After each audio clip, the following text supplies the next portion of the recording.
You ever get that feeling when a song you've heard like a million times suddenly hits you in a totally new way? Oh, yeah, definitely. Like you unlock a whole new level to it. Exactly. That's what today's deep dive's all about. Yeah. Okay, think back to 1985 for a sec. Big hair, big shoulder pads. Aha. Oh, yeah. And the song that really stopped you in your tracks and made you think about the world around you. This Is Not America, David Bowie and the ◵ Group. Mhm. Came out during some serious Cold War tension. Right, that feeling of things not quite matching up, the ideal versus reality. Exactly. And what's fascinating is how a song rooted in a specific moment can be reinterpreted decades later and still resonate. And that's what we're unpacking today.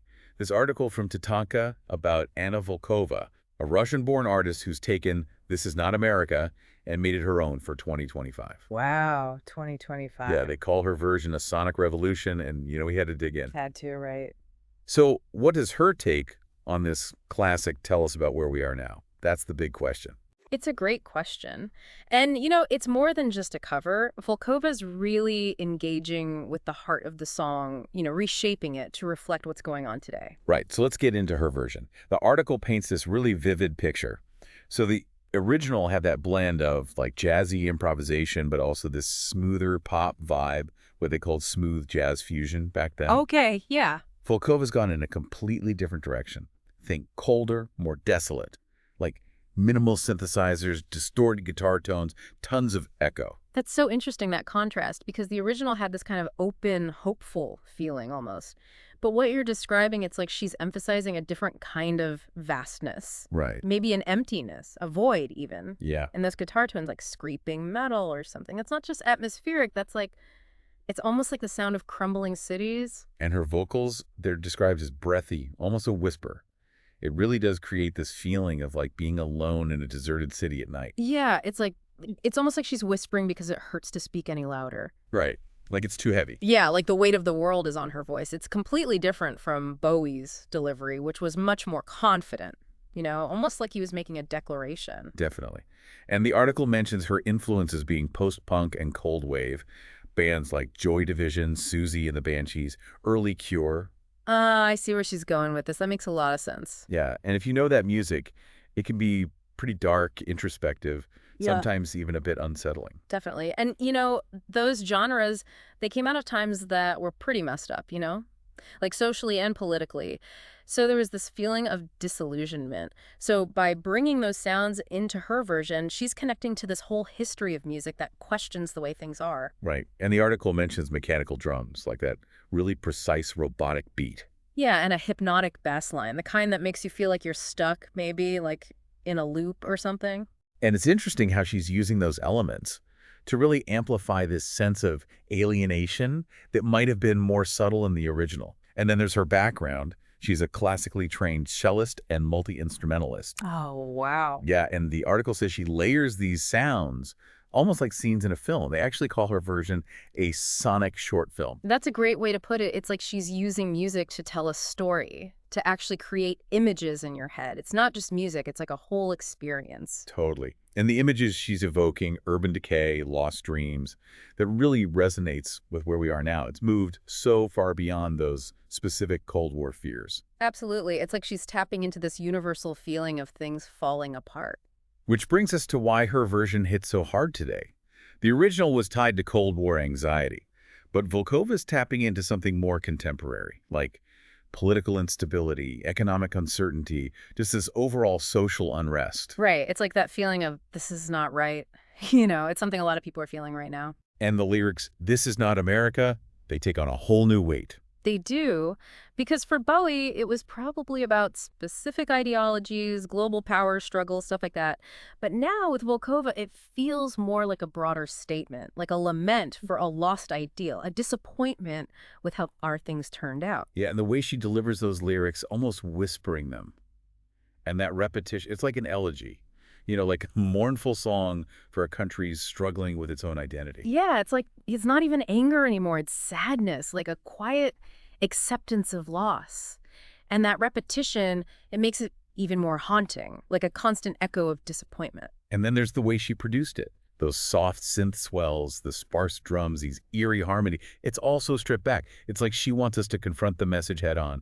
No distractions. Exactly. It's like she's saying, look, this is what's happening. Pay attention. And the minimalism, it makes it so much more powerful. Yeah. Because there's nothing to hide behind. You have to feel it. The article actually frames her version as a kind of protest music. Like she's speaking to this collective feeling of being lost and disconnected in what they call a fragmented reality. That's a really good point. It's interesting how music can do that, connect people across generations who are feeling the same way, even if they're living in different times. And with this song, she's drawing a direct line from the anxieties of the past to the anxieties of the present. Absolutely. And apparently this single is just a preview of her upcoming album. The article says it's going to be filled with these melancholic soundscapes, blending post-punk with a classical elegance. That sounds amazing. It's like she's combining raw energy with something really beautiful and refined. I can't wait to hear it. Yeah, and she's using all this older equipment, analog synths, guitars with tons of reverb. But the article also talks about how she's using those elements in a way that feels very modern and innovative. Right. And that's the key, isn't it? Paying tribute to the past, but also doing something new. Totally. So listeners, if you're into music that's dark, atmospheric, and makes you really think, keep an eye out for Anna Volkova. The article calls her a standout artist in the underground scene. And this is not America reimagining, just the beginning. Yeah, she's definitely someone to watch. What I find so fascinating about her is that she's not just creating a different sound, she's actually shifting the whole meaning of the song. It's not just about America anymore. It's about something much bigger. Absolutely. Now, there's another artist mentioned in the article, Verena, also a Russian singer-songwriter. And her story, well, totally different from Volkova's, feels really connected to what we've been talking about. Oh, how so? Well, her story in America has been rough. The article talks about broken promises, feeling like an outsider, having to take demeaning jobs just to survive. It sounds like her own music almost took a back seat just to make ends meet. Wow, it's tough, When you come to a new place with all these hopes and dreams and then reality hits you in the face, that feeling of this is not what I expected, it's a really powerful feeling. And it connects to that core sentiment of the song, this sense of disillusionment. Yeah, and then a musician from this orchestra called Orchestra Americana, they're described as a radically inclusive orchestra of outcasts and dreamers. They reach out and invite her to Tierra del Fuego. That's amazing. It's like finding a lifeline when you need it the most. And in Tierra del Fuego, it seems like she finds this new sense of belonging. She starts playing her music again. The article describes it as an act of rebirth and defiance. I love that. It shows you how resilient people can be, and how finding the right community can be so powerful. And the article mentions that she performs This Is Not America with all that weight of her own experiences behind her. It's like her time in exile, all those hardships, they actually made her stronger as an artist. That makes so much sense because for her, the song becomes something completely different, It's not just a political statement anymore. It's her story. It's her pain. It's her triumph. Exactly. And the article says that the key takeaway from Verena's story isn't just about immigration. It's about anyone who's been let down by the system. Yeah, anyone who's felt like they don't belong. Anyone who's had their dreams crushed. And the song, in her hands, it becomes this lament for lost freedom, but also this anthem of resilience, of finding your own way. It's like she's saying, you can take away my home, you can take away my dreams, but you can't take away my voice. And the article concludes this section with this really powerful line. True freedom is not about where you are allowed to live. It is about where you are allowed to be yourself. And sometimes, they say, leaving is actually what you need to do to find that. That's such a profound statement. It's about finding a place where you can truly be yourself, where you can express yourself without fear. Absolutely. Now, the article also includes the original lyrics to This Is Not America.